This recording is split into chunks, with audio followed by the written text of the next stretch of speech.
What was the atmosphere like last night, and was it what you expected last night?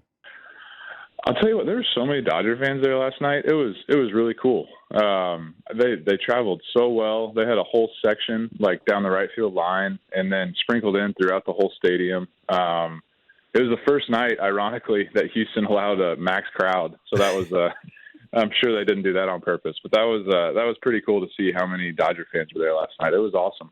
But does it matter to you? Like, you beat them, but it doesn't take away the sting of anything that's happened prior to this, does it?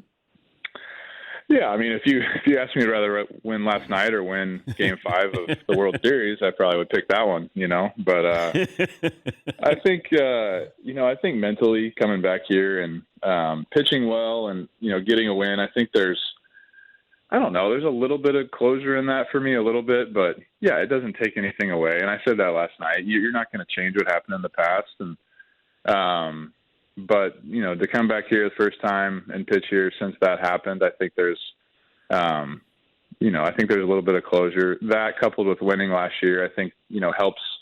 I know it helps me mentally a lot for sure. Yeah, I was wondering about that. That if you didn't win last year, then that probably exacerbates this. It makes it stand out and hurt or haunt a little bit more.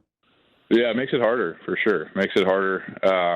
Definitely not something that I wanted to do coming back here and not having won one. So that was it definitely alleviated a lot of some things. It doesn't take it away, like you said, but it definitely helped for sure.